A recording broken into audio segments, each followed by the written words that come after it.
사람들이 저를 부를 때 대부분 할머니라고 합니다. 제 이름은 몰라요. 그럴 필요도 없겠죠.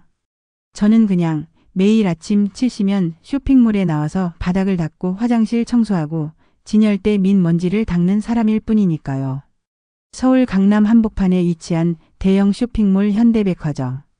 이곳 명품관에는 날마다 화려한 조명과 고급 향수가 퍼지고 잘 차려입은 고객들이 드나듭니다. 하지만 그런 화려함 뒤에는 저 같은 사람들이 있죠. 티 안 나게 바닥을 닦고 소리 없이 구석구석을 치우는 사람들. 누군가는 우리를 그냥 스태프, 누군가는 지저분한 사람이라 부릅니다. 저는 그게 익숙했어요. 오래전부터 익숙해지려고 노력했죠. 하지만 그날 아침만큼은 뭔가 조금 달랐습니다. 할머니, 오늘 진짜 큰 행사인 거 아세요? 진열대 정리하던 아라가 제 옆에서 속삭이듯 말했습니다. 외국에서 VIP 오고 자선 명품 컬렉션 쇼 한다는데요. 회장님도 온대요. 저는 빗자루를 든 손을 멈추고 조용히 고개를 돌려 웃어 보였습니다. 나는 그냥 바닥이나 잘 닦으면 되는 거지 긴장할 일은 없지요. 하지만 솔직히 말하자면 조금은 떨렸습니다. 쇼핑몰 전체에 묘한 긴장감이 감돌았고 직원들 모두 표정이 굳어 있었습니다. 마치 숨이라도 제대로 쉬지 못할 것 같은 공기였어요. 그때 저 멀리서 누군가의 고압적인 목소리가 들렸습니다. 정우 씨, 저쪽 플로어 점검 다 끝났습니까? 민지 씨, 시계 좀 보세요. 지금이 몇 시인지 아세요? 그 목소리의 주인은 송 부장이었습니다. 행사 총괄 책임자. 검은 양복에 빛나는 구두, 눈빛은 칼같이 날카롭고 입에서 나오는 말은 다 명령 같았습니다. 오늘 실수하면 끝입니다. 알겠습니까? 다시는 이 백화점 발도 못 붙여요. 그의 목소리는 명품관 전체에 쩌렁쩌렁 울려 퍼졌습니다. 그 한마디에 모든 직원들이 움찔했습니다. 저도 모르게 바닥을 닦던 손을 멈췄고 옆에서 진열대를 정리하던 태훈 씨도 고개를 들었습니다. 할머니 조심하세요. 민지가 제게 다가와 작은 목소리로 말했습니다. 송 부장님 오늘 완전 예민하대요. 승진 걸려 있다던데요. 저는 가볍게 고개를 끄덕였습니다. 걱정 말아요. 난 괜찮아요. 그런 소리 익숙하니까. 그렇게 다시 바닥을 닦기 시작했죠. 그 순간이었습니다. 부장님, 큰일입니다. 한 남자가 달려오며 소리쳤습니다. 그는 송 부장에게 뭔가 급하게 스마트폰 화면을 보여줬습니다. 통역사 쪽에서 연락이 왔습니다. 사고로 행사에 못 온답니다. 행사 시작 5분 전. 그 한마디에 공기가 얼어붙었습니다. 뭐라고? 지금 그게 말이 돼? 지금 시간이 몇 시인데? 너는 도대체 뭘 한 거야? 송 부장의 고함이 행사장을 뒤흔들었습니다. 직원들은 그 자리에 얼어붙은 채 말 한마디 하지 못했습니다. 이거 해결 못하면 오늘 행사 끝장이다. VIP 앞에서 실수라도 하면 넌 끝이야. 그는 스마트폰을 손에 쥐고 거칠게 전화기를 눌러대며 아무나 불러. 영어 되는 사람 없냐? 어디라도 연락해봐. 지금 당장. 그 모습들을 가만히 바라보다가 저도 모르게 빗자루를 바닥에 내려놓았습니다. 제 손이 살짝 떨리고 있었어요. 하지만 마음속에서 뭔가가 툭 하고 끊어졌습니다. 제가 통역을 해볼까요? 제 말에 송 부장은 얼어붙은 듯 저를 바라보더니 순간 얼굴을 찌푸리며 말했습니다. 지금 무슨 말씀이세요? 지금 상황이 장난으로 보여요? 그는 비웃는 듯한 눈빛으로 말을 이어갔습니다. 할머니는 그냥 청소나 하세요. 정신없게 굴지 마시고요. 그 말에 마음이 움츠러들었지만 저는 멈추지 않았습니다. 젊었을 때 미국에서 잠깐 살았습니다. 그때 통역 일을 했었어요. 지금 이 상황 제가 아니면 아무도 못 막을 겁니다. 제 말에 송 부장은 잠시 망설였습니다. 믿지 않는 눈빛이었죠.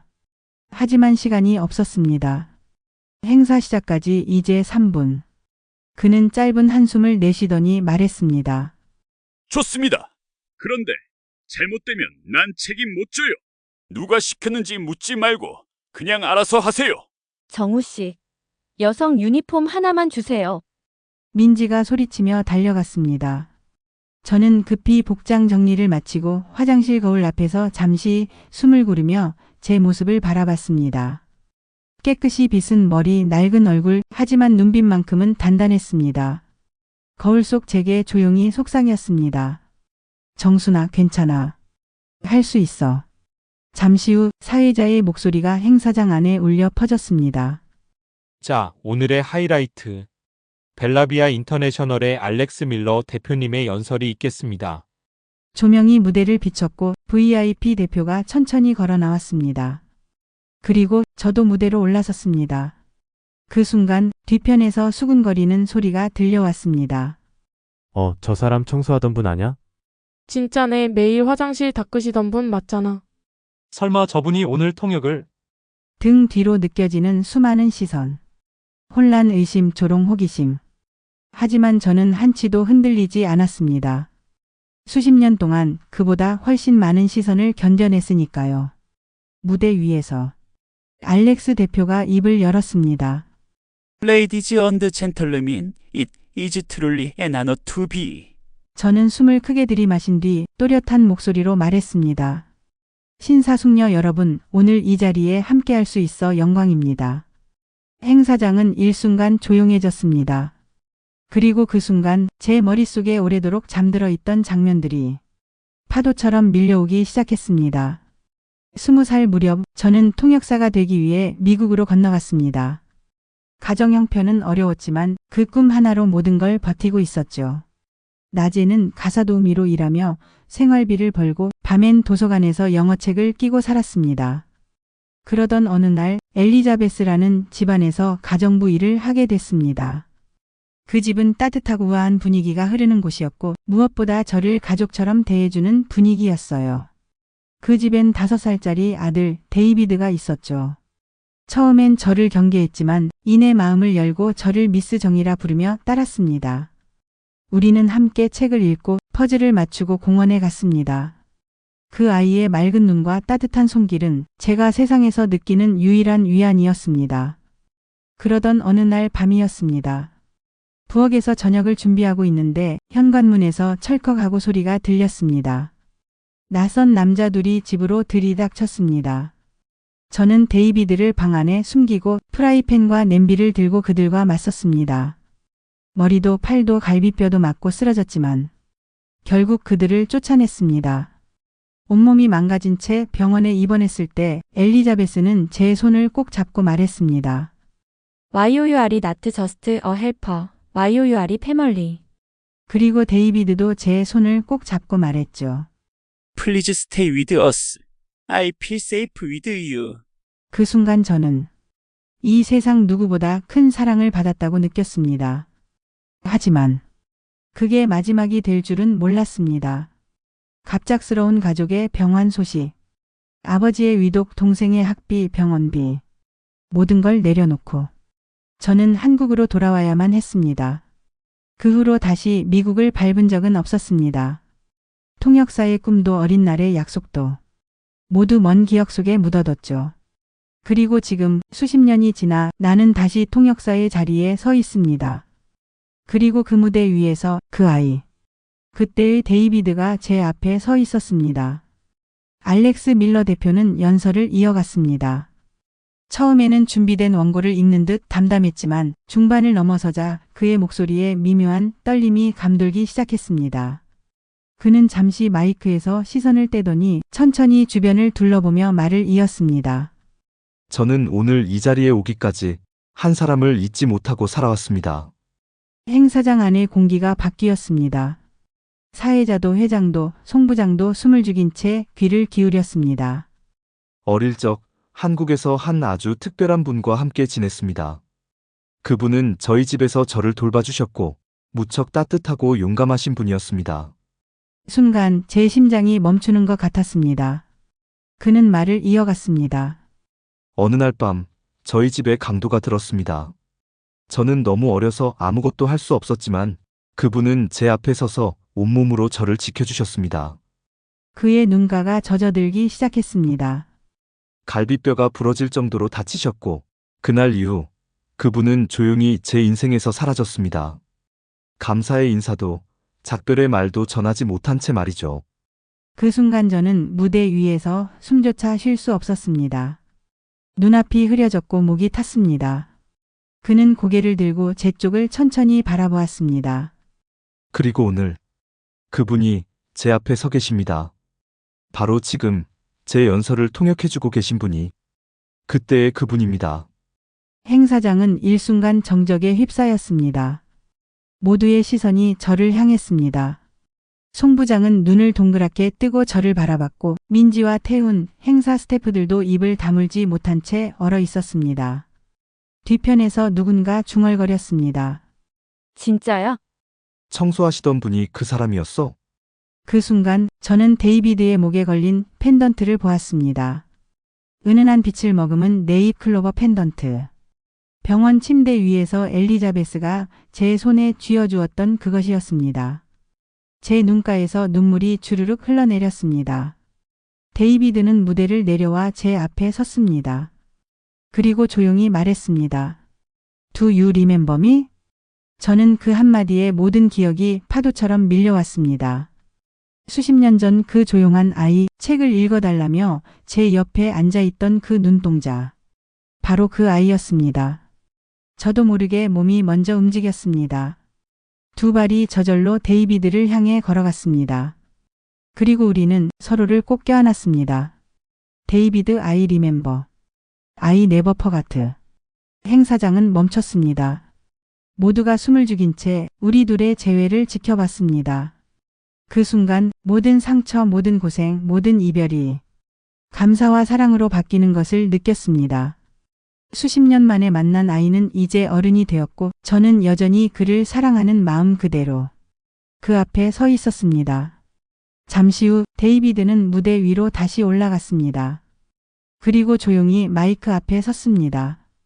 여러분, 조금 전 저를 통역해 주신 분은 제 생명의 은인이자 저의 또 다른 어머니입니다.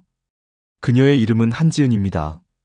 사람들의 시선이 다시 저에게로 쏟아졌습니다. 저는 고개를 살짝 숙였습니다. 눈물이 고인 눈으로 작게 고개를 끄덕였죠. 오늘 이 자리를 빌려 꼭 말하고 싶었습니다. 지은 선생님, 그날 이후 제가 살아갈 수 있었던 이유는 당신 덕분입니다. 그리고 그는 현대백화점 회장과 사장을 향해 고개를 돌려 말했습니다. 이런 멋진 분과 다시 만날 기회를 주셔서 감사합니다. 앞으로 이 쇼핑몰과의 모든 파트너십에 저와 저희 그룹은 아낌없이 협력하겠습니다. 그의 마지막 말이 끝나자 행사장 안은 한순간 고요에 잠겼습니다. 그리고 이어진 것은 우레와 같은 박수갈채. 모두가 자리에서 일어나 기립박수를 보냈습니다. 저는 그 자리에 서서 눈물로 흐릿해진 시선으로 사람들을 바라보았습니다. 지금 이 순간만큼은 세상의 어떤 화려한 무대보다 더 빛나는 순간이었습니다. 데이비드의 마지막 말이 끝나고 행사장 안은 긴 여운에 잠겨 있었습니다. 그 기립박수 속에서 가장 먼저 제게 다가온 사람은 다름 아닌 송 부장이었습니다. 그는 고개를 깊이 숙였습니다. 정말 죄송했습니다. 제가 얼마나 몰랐는지 오늘 선생님 덕분에 이 행사가 무사히 끝났습니다. 그의 목소리는 떨리고 있었습니다. 평소의 날선 표정은 사라지고 진심 어린 존경이 느껴졌습니다. 곧이어 민지와 태훈이 달려왔습니다. 할머니 아니 지은 선생님. 정말 멋졌어요. 진짜 대박이에요. 민지는 제 손을 꼭 잡고 눈물이 그렁한 눈으로 말했습니다. 지금까지 저희가 알던 할머니랑 완전 달라요. 이렇게 멋진 분이었다니. 태훈도 조용히 고개를 끄덕였습니다. 오늘 선생님 덕분에 우리 모두 잊지 못할 하루를 만들었어요. 그 따뜻한 손길과 진심 어린 말에 제 마음이 따뜻하게 녹아내렸습니다. 잠시 후 현대백화점 회장과 사장도 제게 다가왔습니다. 지은 선생님, 오늘 이 자리를 특별하게 만들어 주셔서 감사합니다. 사장은 고개를 숙이며 말했습니다. 회장은 제 손을 잡고 말했죠. 이런 분이 우리 몰에 계셨다는 걸 이제야 알게 되어 부끄럽습니다. 앞으로 어떤 형태로든 도움을 드리고 싶습니다. 그 순간 데이비드가 다시 조용히 제 곁으로 왔습니다. 그는 조용히 웃으며 말했습니다. 선생님, 다시 우리 곁에 있어 주세요. 제 통역사로, 그리고 제 가족으로요. 그 말에 제 가슴이 다시 벅차올랐습니다. 수십 년 전 포기했던 꿈이 다시 제 눈앞으로 돌아온 것이었죠. 데이비드, it would be my honor. 저는 조용히 고개를 끄덕이며 대답했습니다. 그리고 그의 얼굴에 웃음이 퍼졌습니다. 그 미소는 예전 어린 시절 그 아이가 저에게 보여주던 그 미소와 꼭 닮아 있었습니다. 그날 이후 저는 다시 통역을 시작하게 되었습니다. 늦은 나이지만 누구보다 단단한 마음으로 마이크 앞에 섰고 다시 사람들의 마음을 이어주는 다리가 되었습니다. 이제야 비로소 제 인생의 재임하기 시작된 겁니다. 혹시 지금 당신도 무언가를 포기하고 계신가요? 그게 꿈이든 사랑이든 자신이든 언제든 다시 시작할 수 있습니다. 인생은 단 한순간에도 다시 피어날 수 있는 꽃 같으니까요. 지금까지 제 이야기를 들어주셔서 감사합니다. 여러분도 언젠가 자신의 무대 위에 다시 설 수 있기를 바랍니다. 지금 이 순간 가슴에 떠오른 누군가가 있다면 혹은 가슴에 담아둔 꿈이 있다면 꼭 댓글로 남겨주세요. 함께 이야기 나눠요. 건강하시고 행복하세요. 우리는 모두 다시 시작할 수 있습니다.